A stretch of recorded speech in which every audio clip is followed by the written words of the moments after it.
Assalamualaikum warahmatullahi wabarakatuh. Selamat pagi anak ibu kelas 5A, 5B, 5C, dan 5D. Baiklah, karena adanya beberapa kendala dari pembelajaran kita semalam yang ibu kirimkan pada hari Senin, hari ini ibu akan mengirimkan kembali materi yang sudah ibu kirim dan tidak bisa dibuka atau tak bisa dilihat secara jelas semalam. Anak ibu, ada beberapa masalah yang kita hadapi, yakni salah satunya adalah buku, di mana ternyata buku kita berbeda halamannya. Tapi itu tidak menjadi masalah atau kendala kita dalam pembelajaran. Di sini ibu kaji ulang. Pada pembelajaran ini kita akan membahas, nah ibu bisa buka LKS halaman 21. Itu tentang beriman kepada kitab-kitab Allah Subhanahu wa Ta'ala. Dimulai dari pertama adalah kitab Taurat, di mana kitab Taurat itu diturunkan kepada Nabi Musa alaihissalam di daerah Israel dan Mesir dengan menggunakan bahasa Ibrani. Ini terjadi pada abad ke-12 Masehi. Kitab Taurat itu sendiri berasal dari bahasa Ibrani, yaitu Torah. Torah itu artinya instruksi.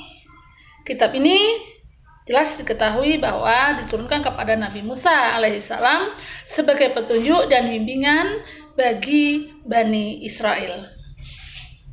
Anak ibu semua, kitab Taurat itu berisi hukum atau firman-firman yang diberikan kepada Nabi Musa di atas Bukit Tursina atau Gunung Sinai. Ada 10 hukum yang ada di dalam kitab Taurat. Yang pertama adalah menghormati dan mencintai Allah yang satu. Yang kedua adalah tidak atau jangan membuat dan menyembah patung atau berhala. Yang ketiga itu menyebutkan nama Allah dengan hormat. Yang keempat, menguduskan hari ketujuh atau hari Sabtu atau hari Sabat. Yang kelima yaitu hormati ibu bapakmu. Yang keenam, jangan membunuh. Yang ketujuh, jangan berzina. Yang kedelapan, jangan mencuri. Yang kesembilan, jangan berdusta. Dan yang kesepuluh, jangan ada keinginan barang orang lain untuk dimiliki atau dihalalkan, yakni dalam arti kata tidak boleh mencuri. Yang kedua adalah kitab Zabur. Kitab Zabur diturunkan kepada Nabi Daud alaihissalam dalam bahasa Qibti. Kitab Zabur ini berasal dari kata Zabaro. Kata Zabur berasal dari kata Zabaro yang artinya adalah menulis. Kitab Zabur berisi tentang nasihat, cerita, zikir, doa, hikmah, dan seruan Allah Subhanahu wa Ta'ala. Kitab yang ketiga adalah kitab Injil. Kitab Injil diturunkan kepada Nabi Isa alaihissalam dan dalam bahasa Suryani.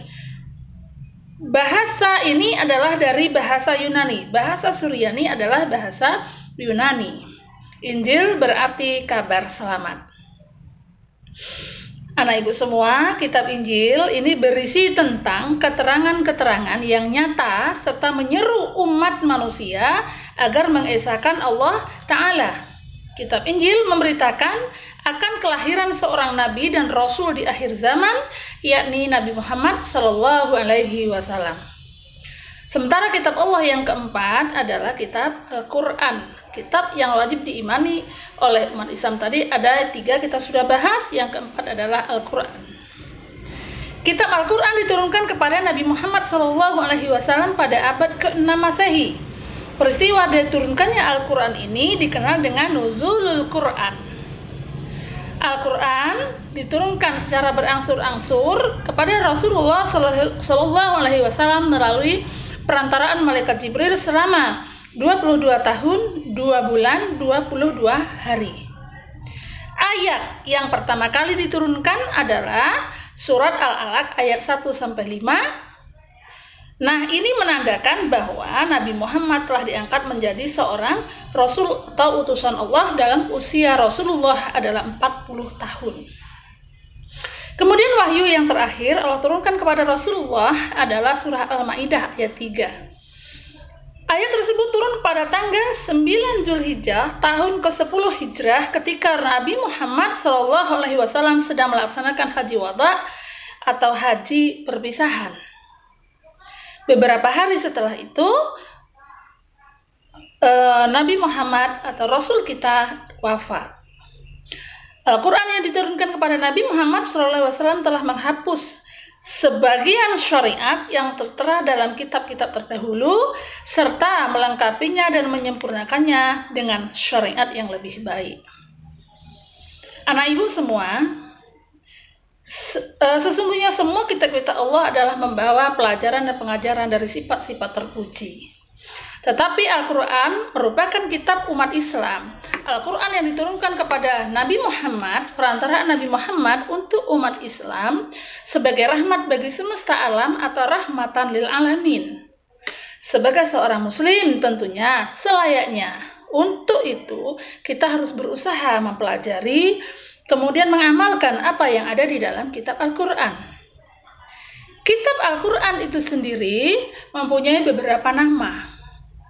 Yang pertama namanya dikenal dengan namanya Alkitab. Alkitab artinya tulisan. Kemudian yang kedua namanya Al-Furqan. Al-Furqan artinya pembeda. Yang ketiga namanya Al-Huda. Al-Huda artinya adalah petunjuk. Yang keempat namanya Al-Bayan. Al-Bayan artinya penerang. Yang kelima namanya An-Nur. An-Nur artinya cahaya, dan yang keenam artinya Asy-Syifa, yang artinya adalah penawar atau obat. Anak ibu semua, pada siang ini itulah beberapa rangkuman yang ibu sampaikan dari materi yang ibu kirimkan pada hari Senin semalam. Untuk itu anak ibu diperhatikan dengan jelas, kemudian dibuat di sebuah catatan buku catatan kita, tidak dikirim ke WhatsApp atau diantar ke sekolah. Karena setelah ini kita akan ada tugas yang akan ibu berikan dan itu nantinya ada petunjuk selanjutnya. Demikian, terima kasih semuanya. Assalamualaikum warahmatullahi wabarakatuh.